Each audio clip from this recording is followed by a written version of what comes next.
Hello, boys and girls. Welcome back. This is Real Estate Uncensored. We have Mr. Nick Sakis, Mr. Gene Volpe, and Mr. James Colburn. By the way, guys, he is a huge author of Re-Succeed. This is a phenomenal book. You guys definitely have to read and kind of dive deep into it. But we're going to be talking about all kinds of crazy stuff on today's show. But before we get super crazy, Mr. Nick Sakis, how you doing, buddy? I was doing okay until James came on in the back. You know, we were in the green room and he was just ripping everybody's backgrounds apart. He told me I looked like I was in a vape shop. Not everybody's background. Every single guest that have come onto this show has given me praises. So I feel a little bit a little ego sting right now from Mr. Colburn coming in hot. But other than that, I'm doing fantastic. Like to create rapport. Yes. And by the way, you say everybody as if he took a shot at my background, and he did not. He didn't. Oh, He I know did not. better. He didn't. Yeah. So, smart. But speaking of your background, Mr. Gene Volpe, the evil bald ninja, how are you, bud? I'm getting good. I'm good. This is going to actually get an upgrade pretty soon. I got the smart TV that's going to be launched in there. I can play other episodes of Real Estate Uncensored while we're doing this episode of Real Estate Uncensored. Very like meta of you. Yeah. Very chaotic sense of like what the hell is going on in this world today. And to be clear, Greg McDaniel, when you're talking about how deep you are into that book, you looked at the table of contents, didn't you? No, I've actually read it, bitch. Oh yeah?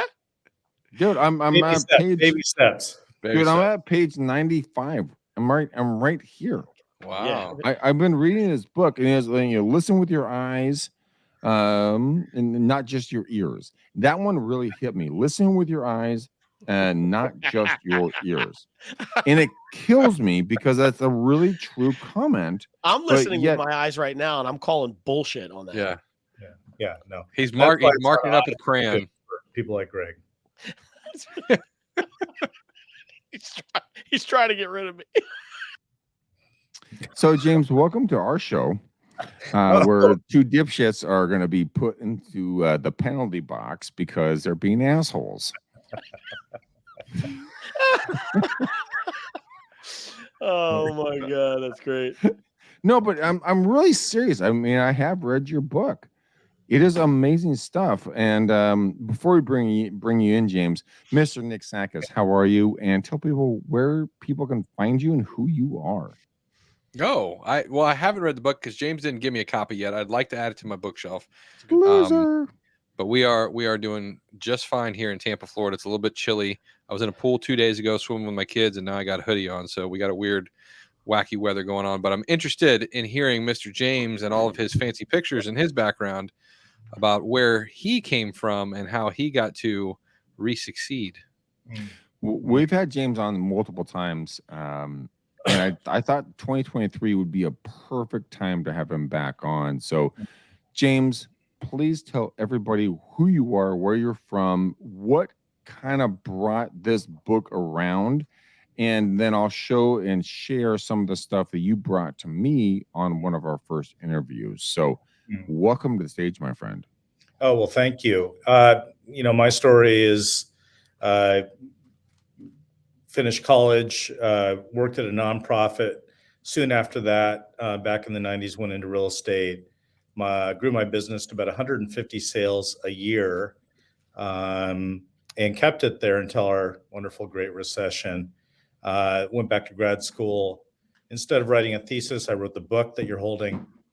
So I was kind of a bit of a super senior through my master's program, and then went into brokerage leadership. Took a major pay decrease to go into brokerage leadership, but I really wanted to work. My kind of mantra was to work with influencers that influence others. And I worked with a large regional brand in the Seattle area, oversaw their franchise of 100 offices, and then relocated back in 2021 to beautiful San Diego, California, where I oversee 5 offices, top producing offices here in this area. So, yeah. That's awesome. A lot of people need to pay attention to kind of what you're doing. The one thing I really love about this book on Re-Succeed is that this is a book that it was built around the mentality of going and doing something when you're not active. And correct me if I'm wrong, James. If I'm speaking out of turn, then please smack me. But you said to take a card and write down a question or anything else, and then go into REM and sleep on it, and then you can come up with the question. I mean, Einstein was famous for that same thought pattern. Is that kind of where you came up with this book? Well, how I came up with this book is that I really, unfortunately, and most of us do this, assigned my identity to the accolades I received and the money I made and essentially the ego I had. Well, tell us your story, though. Your story is very fascinating. So give people a quick review of your story. Well, I mean, the rise of my real estate business all started with a decision that I made to double my business, and what I did to do that, what I realized is that it has nothing to do with activity. So the agents that are on this show, I'm going to give you a breath of fresh air here and tell you that activities is not number one. It is actually probably number 3 or 4 on the list of things to do to grow your business. And I made a decision by taking a 2.5-hour drive from Seattle to Canada. So it's only 2.5 hours. I didn't go over the border, but I had 2 yellow pads, notepads that one was titled success, then the other one was titled failure. So essentially, I drove to Canada, and I wrote down exactly what I would need to do to sell 120 houses a year. About 5 minutes into that drive, I realized that the only way to do that is to imagine working with 10 people a month, which means, as you all know, working with 10 people a month means working with 15 people a month, of which 10 of them actually buy or sell with you. And so the only way to really properly imagine working with that many people, I actually just created fake names, decided where I met the person, the family, if they're a buyer or seller, how much house they bought, what inspector, title, escrow, whatever, what was the closing gift, and ultimately what was the commission made on every single person that I would work with the next year. So when I got to Canada, I kind of cleaned up that list, and then I drove home, and on the failure list, I just wrote all the things down that I would do to screw that plan up. And then I decided I needed to viscerally make a decision which pad I was going to go with. So that was the genesis of the real growth of my business, which, I guess the reminder here and really kind of the soundbite that I've been living by is that everything is created twice. So it's first created, like the desk you're sitting at, the sweater I'm wearing. Even us as individuals, we were first created as a thought. Mm-hmm. So even the building that you're in, someone dreamed it up, and then they hired an architect. So every single thing in this world is created twice, first by a thought and then by an action that follows up the thought, right? So, yeah. Let's back that up really, really quickly, okay? Because I mean, you gloss over it like it's like nobody's ever thought about that before, but that's so deep because that's true. Like the vehicle I drive, the home I live in, the microphone I'm talking into right now, the screen, the camera, everybody had a concept about that product or process. And honestly, this is not to fluff your feathers. That is really interesting if you really think about it. So if you guys go to your supermarket and you pick up a bag of salad, a lot of folks don't know this. My grandfather and his team, they are the ones that actually created the packaged salad. And that took a lot of work. Trust me, I've heard the stories. But think about it. It's so convenient for us now. It's like buying or selling. It's so convenient. We have Zillow, we have Redox, not Redox, any other online portal that's going to be out there that they just provide it for you. So I guess, James, I went off on a tangent there for a second, but how would you speak to a new or a different agent that wanted to reinvent themselves in today's day and age, knowing that you're pretty much a mail order bride in regards to the consumer's mindset, but how do you stand out? Because I know you, I know your story, I know your backstory. You sat there on Christmas morning. You had the white shirt, starched, ready to rock and roll with a tie. You're just waiting for the call. You're like an assassin. You're gonna go out there and make the call, get the deal, close the deal. How would someone do that in today's day and age, using your mindset of re-succeed? Well, I want to back up real quick on the Everything is Created Twice. A really good podcast to listen to would be Hal Elrod, who wrote the foreword for my book. And it was wrapping up I think it was at the end of the year, if not the first week of January, that he did a podcast with Mary Morrissey all around this whole Everything is Created Twice concept. So credit where credit is due. I love the concept. I could go way deeper on that. But what I would say is that the problem with us Americans is that we are really good at knowing what we don't want. And we're really, really not great at knowing exactly what we do want.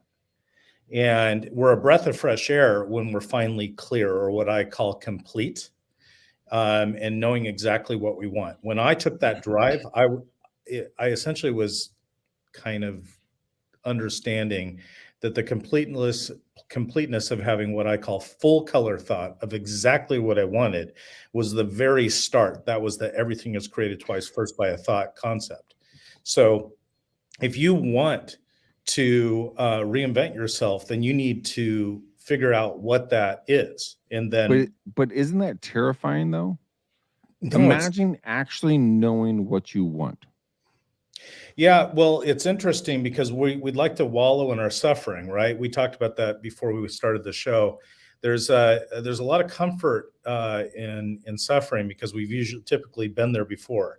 The success that we have not had, but we really want to have, is much more uncertain, right? Like Tony Robbins talks about that. Like the uncertainty of success is actually more frightening than just wallowing in our current kind of situation, our current scenario.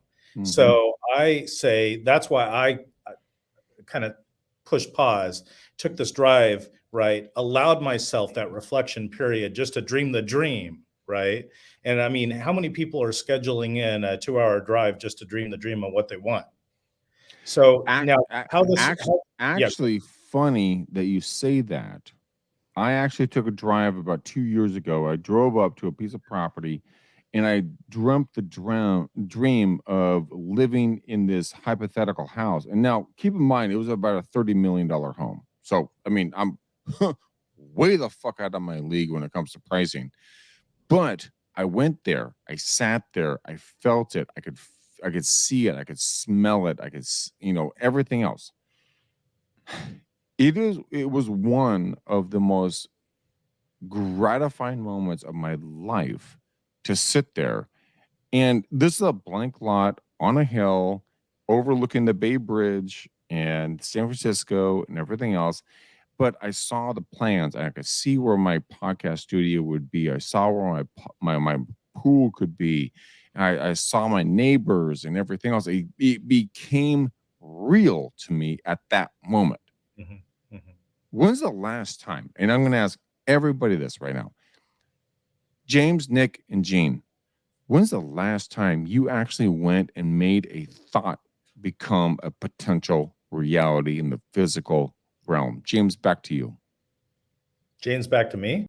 Yeah. Well, you're the only James on the show. Well, I thought for a second there you said, Gene, back to you, but then that wouldn't have made sense. No. I mean, these games that we use with thoughts, which I call them a game. In fact, the book I was considering writing second was called Gamify, which, is the idea around taking these thoughts and creating, reality out of them. And it's not woo woo at all, right? Like the book that I wrote talks all about, instead of just trying to slam an answer into place, like, oh gosh, I want to, work with more clients. And so you immediately, how can I work with more clients? And you immediately slam in like a typical answer that really is just you trying to fill in the blanks, like Mad Libs, right? The challenge here is to actually take the pause to allow those answers to come. And you had mentioned like also using the power of sleep. So instead of writing a to-do list down every evening right before you go to sleep, or right before I go to sleep, I threw away my to-do list just because at my age, I know exactly what's on that freaking list. And what I spend most of my time trying to do is make that list look like it has less things on it. So, if I wait long enough, things on that list become irrelevant. And then I get to cross them out or rewrite the list or have less items or, whatever, right? And so what I realized is it's to remember list of the things I don't want to do. By me throwing away my to-do list, right, I immediately started doing things, by the way, before I forgot them. But the second thing that I did is I no longer would clutter my mind with to-do list items right before I went to bed. Instead, I would take a 3x5 card, which you can order extra thick ones because I wanted them substantial. And you could write down some great questions that you don't have the answer to and actually resist that kind of innate type A desire to answer those questions. Ask the questions and then let your sleep and the miraculous kind of take over for those answers. So this is leaving the space in your life for the thought. Because remember, thoughts become things. So this is leaving space. But by asking a great question that you don't have the answer, it's amazing how that answer will then come. So the same thing, obviously, in defining anything we want, whether it's clients we want to work with or the person we want to become or whatever. We have to first get clear on that in a full color way on what it is before we ever can move to the next part, which is the action part of it. So, question from me, then I want to go to Gene and Nick. The first couple of times I've interviewed you on this show, you've said the same thing, right?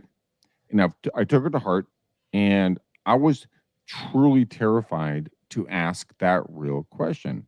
Like, what am I really wanting in life? What do I really want out of this relationship? What do I really want out of business? Like, could I really ask the universe for what I want? And it was astonishing when I just let myself go and I just asked. It doesn't matter. I mean, if I want a cheeseburger or if I want something small like a stick of gum, or if I want $1 bajillion, or if I want a successful business or a faithful, wonderful, incredible spouse. When you actually think about asking the universe for what you really want, James, have you found it to be terrifying or gratifying? No, there's no terrifying about it, but I think it's really interesting that you're using the word terrifying. But then again, I've watched you cycle through relationships for years now. So giving you a hard time. You have.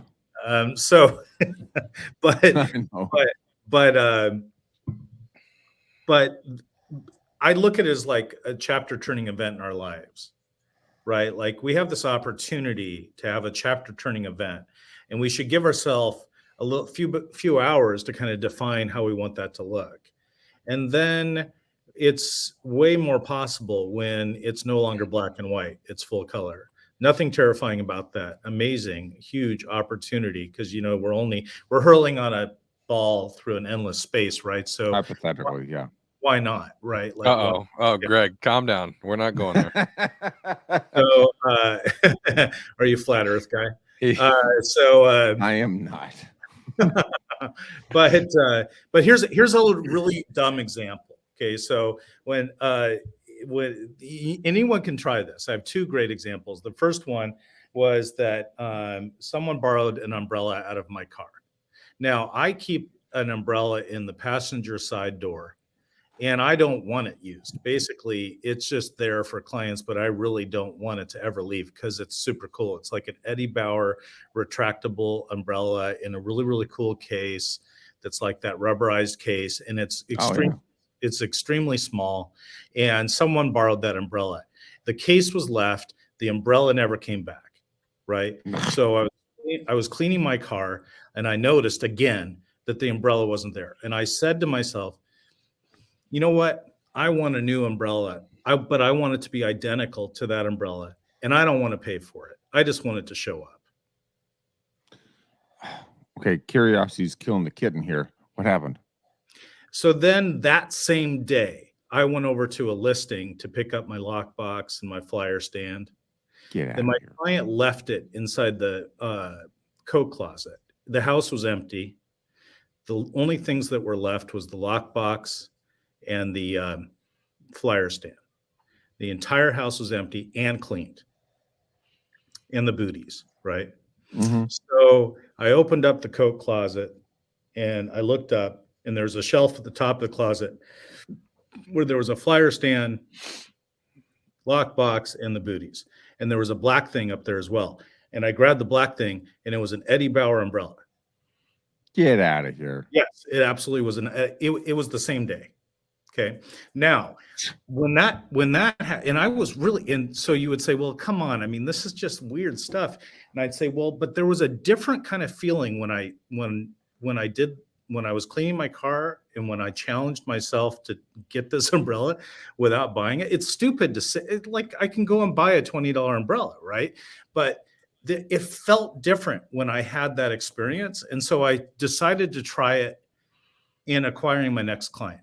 So what I did is I got extremely clear. This is the example number 2. I got extremely clear on exactly what I wanted. Now, during that time, it was the Great Recession. You did not want listings because if you listed it today, next month, you'd have to lower it by 20 grand. I mean, it was a falling knife situation during that period. So I wanted a buyer that didn't need to sell, but had to buy. Right? Like it was not optional. It needed a house to live in. They sold in another state, maybe. They had a bag full of cash. They were approved and they needed to buy in a certain area. Right. And so it would be a quick sale. And I even decided what they would be like. I wanted them to be cool, as I put it. Because I'd had a run of like not cool people. Right. And so I decided, well, that's the one thing I'm not doing is also clarifying that I wanted to be nice people. So the next week I thought, okay, well, I know exactly what I want, right, Greg? So this is me being extremely clear on exactly what I want. A buyer that doesn't need to sell, that's cool, right? But that has to buy. So then the next week I decided, okay, who am I going to tell that to? Because you can't just keep it inside your head, right? So I decided that I should meet with a couple different people and just tell them about my perfect client. So I went to lunch with a guy that is an influencer in the area, knows a lot of people. And at the very end of the lunch, for the last 3 minutes of the lunch, I said, oh, by the way, I just want you to know, because you might not know, this is my perfect dream client. And I described that perfect dream client to them. And I also describe why that would be a dream client. Like the dream part is that, I don't need to wait for the sale to happen because it could take months. They would be picking something rather quickly. There's a huge amount of listings on the market, and they're already approved, and they're nice people. And the person I told was like, oh, wow, well, I could, I'll definitely keep my eye out for you on that. Like, yeah, thanks for explaining that to me. And the next week he said, hey, and I just met someone, they're just moving to the area. They want to live near their, grandchildren. They've already sold in, I think it was Minnesota, and they're approved. They've got, the money ready to go. And I was wondering if you could help them. They seem like really nice people. What happened there? I mean, it's not woo. This isn't woo-woo stuff. What happened was that I said what I wanted. So then I thought, well, what if I just did that times like 120? And then that's what happened. You know, the funny thing about that, James, is the fact that people are so afraid. And I'm talking to myself right now, okay? I'm not talking to anybody else. I'm talking to myself. When's the last time you were really, really honest about what you really want? I mean, let's take the sugar coating off of it, right? When you say, look, I want a hot blonde with blue eyes, or I want a smoking hot dude with great abs, great job. If I want, a $2 million, $10 million home, I want a job, fill in the blank. You get where I'm going. When's really the last time, Nick? I'm going to you on this one because I want to go to your body when it comes to weight loss for you. When's the last time when you said, you know what, enough's enough? I'm fucking done with this bullshit, and I'm going to lose weight and I'm going to change my life. But people don't fucking do that. So, Nick, what was that transition mindset wise in regards to saying, look, I want something and I'm going to go after it? I think there's a lot to unpack here. What James talks about, I think the key part to this whole thing, and when you see, like, the first thing he said was really interesting about how agents activity doesn't necessarily breed success, right? So what that really means, and what I'm seeing that he is accomplishing and doing very well, is it's not just a dream, right? It's making it personal to you. And so when you watch a podcast of somebody and they're like, oh, I did 200 transactions last year, I bought a Lamborghini, I got all these investment properties, and you watch that and it's like, most agents would think that that's their version of feeling like that's what they want by watching somebody else's journey, somebody else's success, and they go, oh yeah, I kind of want that. What James did is he made it personal. And so Right. when you realize what you want in visualization and you make it completely personal to you, then your brain doesn't know what's real and what isn't real. And so when you plant those seeds in your own mind and you have the visualization and you make it personal to yourself, you are just planting the steps in place for you to be aware enough in the world to follow the path to the thing that you really want. So I think a lot of it has to do with, and this can go backwards into, like, meditation. And James said woo woo a bunch of times. When somebody says they meditate, a lot of people think it's woo woo. Yeah. But I think what actually happens with meditation is you're able to sit back, you're able to say, this is what I want. These are the reflections. These are the things that I want to happen. And I'm going to take 20, 30 minutes to talk to myself every single day so that I can be aware enough in the outside world to make these things happen. And so before I got into business, like when I got into business 2005-ish, when I first got my license, that's when The Secret was kind of a big thing, and everybody has like the vision boards. And, that was kind of the cool thing for a while. I just viewed it as I had a vision of what I wanted to do every time I stepped on the either football field or baseball field.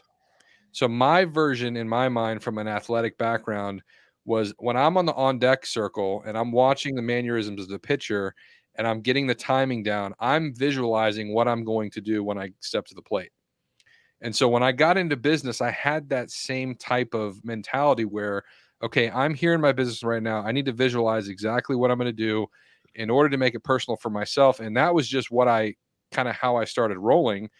And then I found out about The Secret and the visualization from the business perspective. And so fast forward that to now my personal life. Yes, Greg, I am doing, I've been on a health journey for the past couple of years, and I've made it personal to myself. And I see myself as a different person, and I have steps in place, and I'm aware enough to be the guy that I want to be in the next 2 years, 3 years, 5 years, whatever. But I made it personal to myself. So the vision without the personal part is, it's not going to happen for you because it's not personal to you. So there's a lot of agents that are running around doing all these things, having a lot of activity in a reaction mode. And I viewed this personally as a selfish thing to do. Like, I'm not a selfish person. So I'm always the fixer and the healer. And so that goes back to business. And I think a lot of real estate agents can feel the same way. You get into business because you like helping people. A lot of agents are high I personalities. So they're always like putting their own needs and everything last. In order to achieve what you want, you have to be selfish. And if that means taking 20 minutes out of the day to have these visualizations, to put yourself in a situation where you can get to that point of having those things, it's all about making it personal to you. So that's my take. Okay, perfect. Gene, back to you. What are your thoughts on this? I've been offline, brother. I don't have any thoughts on that. Okay, good talk. No, sorry. Listen, I kept bailing out of this real quick because I had a friggin' thing blow up on me right in the middle of this website. So I was actually handling that real quick, but you kept pulling me back. Well, that's what I do, my You kept friend. pulling me back. But no, I'm caught up now. I actually just got off that, so I'm good. Okay, so give me some thoughts of what James was saying. Do you meditate? Do you visualize? Well, I heard you saying the secret, right? I'm a secret guy. You know that. Yeah. For sure. I don't meditate. I should. I talk about this on multiple episodes with us, I think. And this is going to sound like an excuse, and I know James is going to rip me to shreds for this. I just don't ever sit down long enough to be able to get my head into a space where I'm not, oh my God, a squirrel. What do I got to do next week? Taxes are due. How about dinner tonight? What am I going to drink for beer this week? Like, my head just never stops long enough. And I know that there's practice. I know you can do things. I've just never taken the time in my world to sit down and do that. My meditation, for the most part, when I need it, is, and I know he was talking about this early on too, or about this might have been in the green room, is music. So when and truth be told, you're going to laugh, but I do certain things with the TV that help me get into a space of, not in my world, it's not meditation. It's just refocusing on something other than what my brainwave activities are doing. So whoa. Back that up a little bit. Yeah. So when my brain, the way my brain operates is, if there's quiet around me, I'm thinking of 8 million things. Like, what's next? I got to do this new business. What am I doing with Brian? James is on the show. What 3 questions am I going to ask him? There's never any silence in my head. But when I go to bed, and again, I know people are going to be like, that's so bad for you. I know. I'll throw The Office on because it creates a white noise for me that I can either focus on or not focus on. It doesn't matter, but it stops me from thinking about all the what ifs, and it allows me to roll into a space where I can actually fall asleep easier, as opposed to staring at the ceiling and worrying about all the things that are coming. That make sense? It makes sense. James, back to you. I mean, what are your thoughts on that? Well, I absolutely love what Nick reminded us of, is making it personal, and that also the brain doesn't know what's the difference between what's real and what's not. And that's why the full color thinking matters. You can do nothing but move towards your goals or your dreams if they're full color. So, why not? Why not get better at this? Why not get better at painting that picture? So it's kind of like going on a vacation. I use this example of when you go on a vacation. Oftentimes, you've Googled like the hotel, right? So what the hotel looks like, what the jacuzzi looks like, what the spa looks like, and what the beachfront looks like. So in a way, in the room, right? And the restaurants and whatever. So in a way, you have a full color image of the resort, but you don't have a full color image of anything else. You don't know what the zip lining looks like. You don't know what the, taxi ride to the hotel looks like. You haven't created a full picture of that vacation. You've created a full picture of a resort, right? So if you were to really, really create a full picture of that vacation, that's what I'm challenging us to do in our lives, in our business, and our relationships. I'm not saying, plan and can be a control freak about things. I'm just saying, allow yourself the permission to create a full color, I guess, thought or image of what you would like first. And then once it's as real as it possibly can be, Then you decide what actions you will put in place to get there. So here, the best example is this book, the one that you held up earlier. I actually created a business plan to finish this book because I kept on figuring out a way to not. So I kept on self-editing. I kept on, basically writing a sentence, then deleting a sentence, then rewriting a sentence, then deleting a sentence. And I wrote the book like 3 times.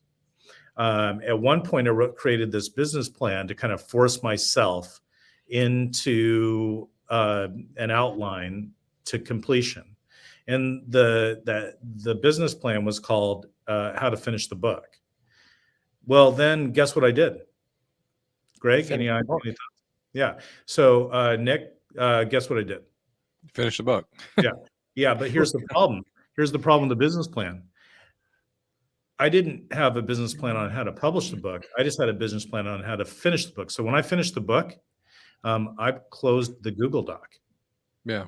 And so then I was like, well, WTF? Why is the thing not published? What does WTF mean? Oh, Jesus. So I went back and I recreated my business plan to include publishing the book. And then that's how I finished it. So so in a way, it really matters what words we use. Like one of the things that really jumped at me is this whole, $30 million is way outside of your, whatever, I don't know what like stratosphere, right? Okay. You know what I mean? It doesn't really, it's really just a function of the largeness or the smallness of your life. If that's really that important, and it's really, it kind of like what Nick, mentioned, it's that personal. If it's that personal that you could do nothing but move towards that, right? My challenge is when I was making a lot of money selling 120, 150 houses a year, right? I didn't actually need that money. Like I was making way more than I needed. So then I had to create more reason to make the money.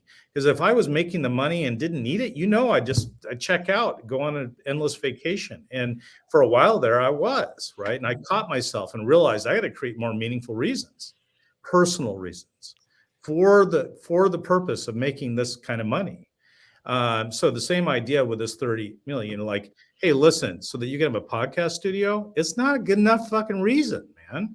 I mean, you're not, I'm sorry, to see the Bay Bridge, right? Because I got it. You felt it viscerally, right? But is it so large and so like you would break down in tears if it didn't occur, right? That at that moment, that's the different kind of like experience of declaring and designing that I'm talking about. Okay. Greg breaks down in tears all the time, so I do. Don't challenge him there. And I'm going to do it again. My grandmother passed away 2 or 3 years ago now.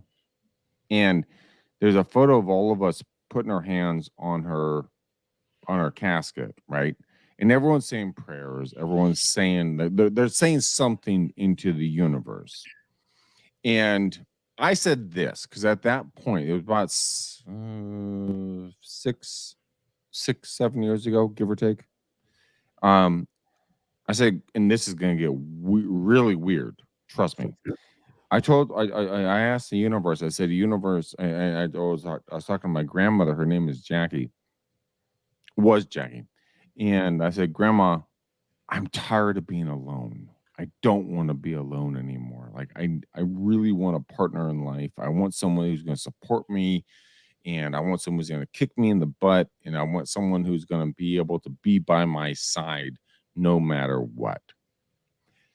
So I put my hand on her casket, and I didn't know what to expect. And I was on a dating app, and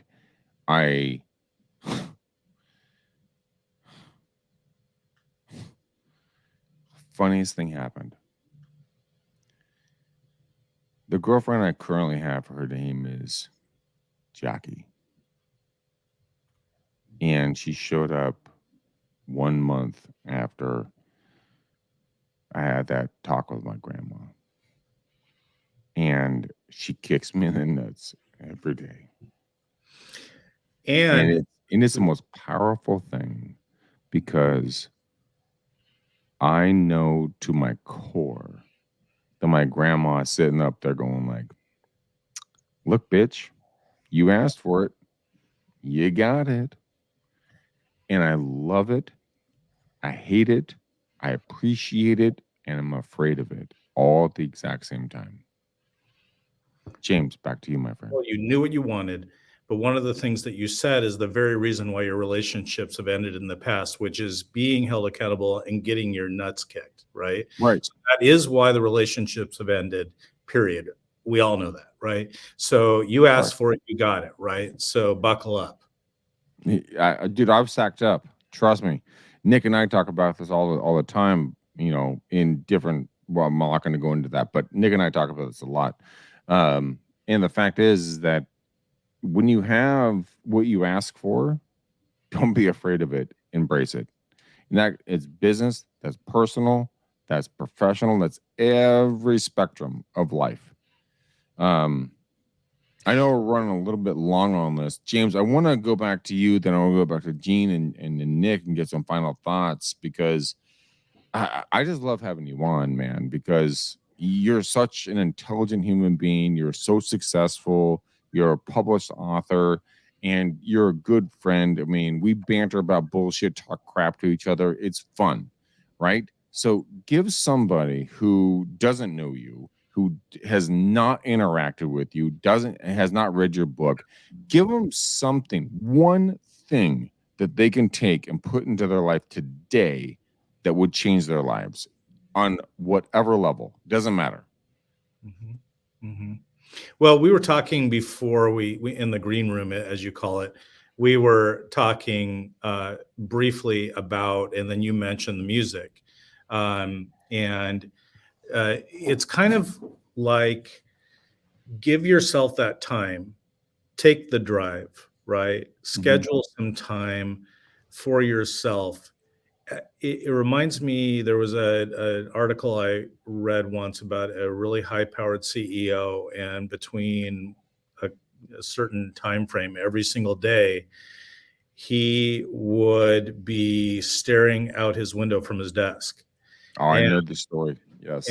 and I forget exactly where I read it, so you might know better than I, but it was he felt like it was the most important hour of the day, looking out the window and reflecting. And I just don't see as a habit us doing that, humanity doing that. So it's a gift to allow those feelings to come. You had this brief moment, powerful kind of moment in time, casket moment, right? Where you could just get real. And so, what if we got better at getting real with ourselves, what we want, um, uh, from a faith perspective, whatever your faith might be, and just spending some time in that realness. And then from that, obviously, that's the thought that creates, things. So I just challenge that for all of us. And the book for me was just an outpouring of that concept, that idea of creating a space, pushing pause a little bit rather than just running around with my head cut off. A friend of mine calls it, being kicked off the treadmill. All of us will be ultimately at the end of the day kicked off the treadmill in one way or another. And the question is, what happens after we're kicked off the treadmill? So that's the challenge, is to kind of preemptively plan for that. I went into a coma last year, and I got a CT scan. And when I went in to get my CT scan, my brain, I don't know what happened. I just shut off. Dude, I was essentially dead for 3 days. I was in a coma. I was non-responsive, but my body fought back, and I was fighting with the nurses, the security guards, my girlfriend, everybody. I was fighting to keep myself alive. So I guess where I'm going with this is this. After that experience, and I'm not saying anybody should have that experience ever, but I'm very, and I mean very comfortable with death at this point. I'm fine with it because you're very calm. And Gene's looking at me like, what the fuck are you talking about? My point is this. When it comes to business, be comfortable with death. Be comfortable with losing. Be comfortable with not getting that deal. Because you know what? Once you're comfortable with not succeeding in every venture, because not all money is good money, your life is going to be incredibly more enjoyable. Because at that point, you just don't care about the people who don't care about you. So why not go out there and go meet the people that actually care about you and have some fun and just enjoy the experiences that you have the opportunity to have right now. 400 million to 1 is your expectancy of actually showing up on this earth. 400 million to 1. You already beat the lotto. Why not just take it over and just crush it? Gene, some final thoughts. I don't know if you want to hear these final thoughts. I'd love to hear your voice anytime you want to say anything. I'd like to say first, this is why I think it's important that you get a baseline on your brain activity. I got to imagine that the amount of brain activity you had in your coma was shocking to the doctors, but it probably wasn't very different than what's on a typical basis, right? Yeah, So right, that's the one thing. And the other thing is, I want to know, why are you standing at your grandmother's casket with one hand on the casket and the other hand on a dating app? Is that how I heard that?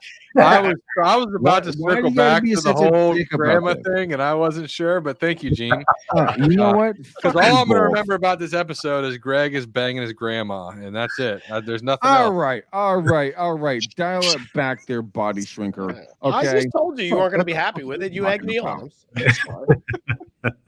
Rupert, you want to go eat some flesh? We're gonna go fly to fucking Florida right now. Very fair observations. They were. I mean, listen, I didn't say it. I was just all right. James, Nick, Gene, fuck all you guys.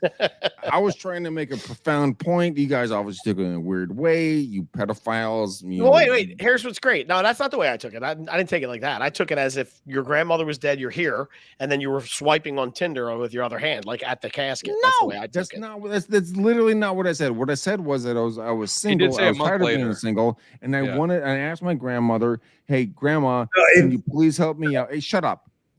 And and I said, "Look, hey, I want Grandma to help me out." I didn't think it would work, but then the girlfriend I'm dating her name is Jackie. My grandma's name is Jackie, and I put my hand on her casket. It was a wonderful story. It was a wonderful Why you got to make story. it so weird? Seriously. Here's what's great about the whole thing. This is what I love, Greg, because in the moment when you're hearing it, you're like, yes, yes. And then when you go back and look at it, it makes for an amazing clip for our next show. Like Nick is going to cut out whatever he wants to, and he's going to make it look like you're a psycho. Poor James is never coming back on the show. The grandma from the Titanic with the little red rose and the diamond. Yeah, it's going to be a great clip. It's going to be a great clip. Oh gosh, I'm not even asked for your last thoughts, Nick. All right, what's your last thoughts?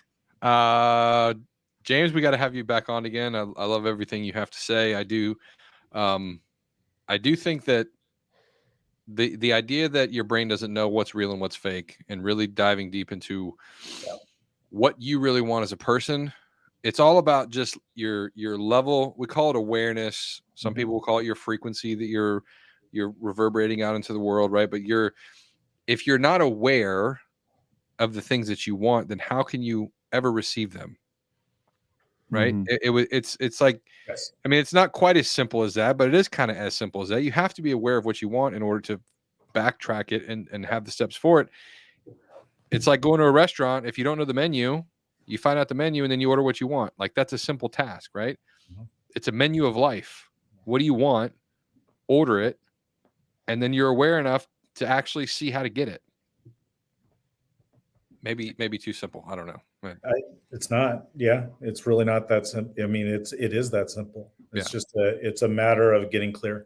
I mean, maybe you won't find an umbrella the same day, right? That was Or awesome. have a referral the next week, right? Sometimes it takes years for these things to Well, pan I out. actually would challenge my system to get to 10 a month in 12 months was instant, and it was based totally on meeting with people. It was a volume game, but meeting with people and being very clear on exactly what I wanted. Yeah. Then, people knew I was looking for a red car. So then when they saw a red car, they told me about it. That's basically how what I was doing is just igniting in people the need to help me. So, yeah. Training people on how to treat you too, right? But yeah, it's been wonderful. I mean, you can go and grab the book on Audible or Kindle or paperback.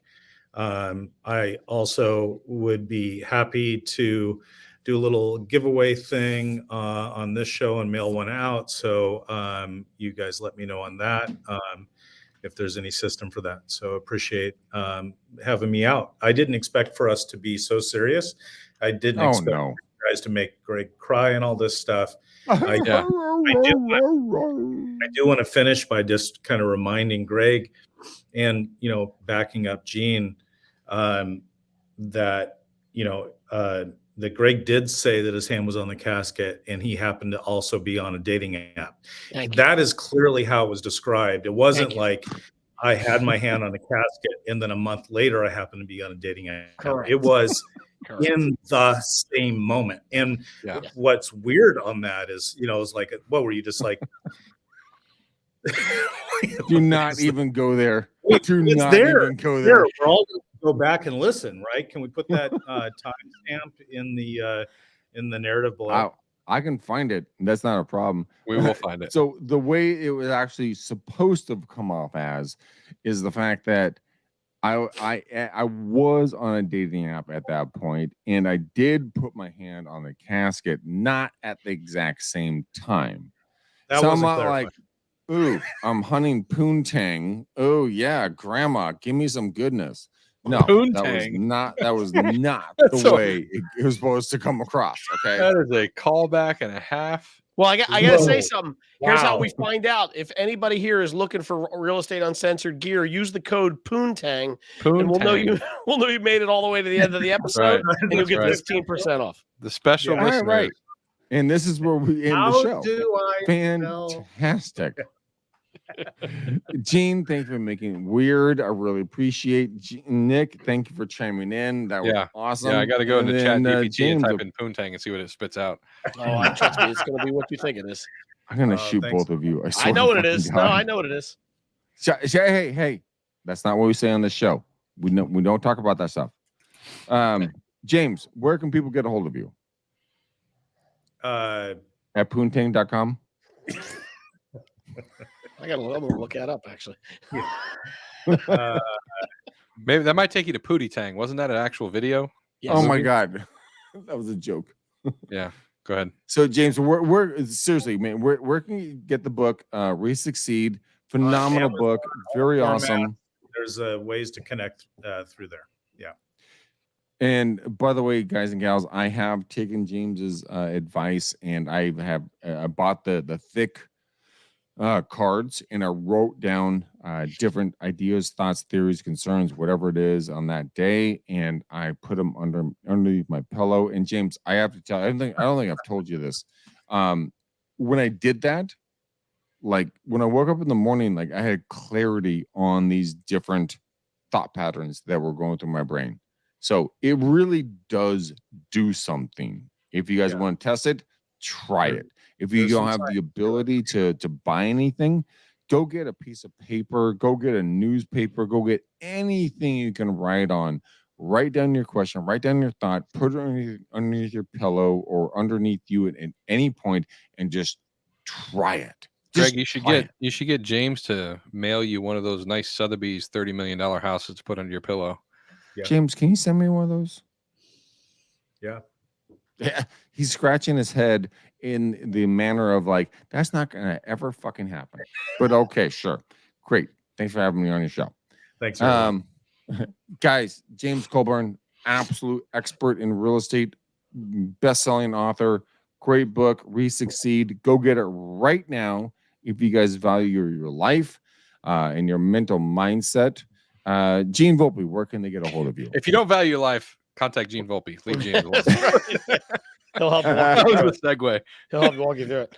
Wow. I'm starting a new thing here. If you want to help me out, get over to the YouTube channel, check out all the great content Nick's splicing up for Real Estate Uncensored. Subscribe to that bad boy, and then join us every Friday when we bring on great people like James, where they talk about all their ideas and successes and tricks and tips. So yeah, that's the way you can help me. So There it is. Rock and roll. Nick Sackis, Sakkis. Yep. Last name. Nick, where can people find your beautiful face?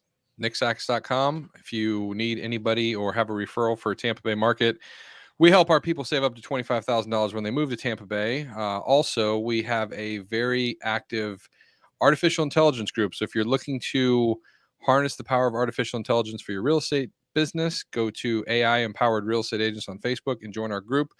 We are doubling every single month so far. It's month one, so we've doubled. So I can say every single month we're doubling. But we're doing some really cool stuff in there. And I'm happy to share my knowledge of artificial intelligence and how it can help you in your real estate business. There it is, boys and girls. Go figure it out. AI, hey, guys, this is not going away. So figure it out. Get your head screwed on straight. Go check it out. James, is there anything where people can go get in personal contact with you? Yeah, the resucceedcommunity.com, I think, is the most current access.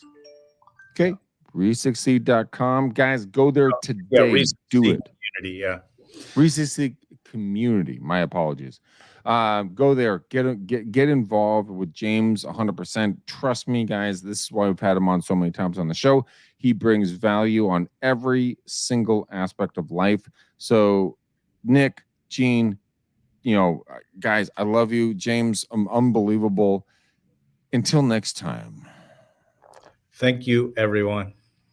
Peace out, ninjas. We gone.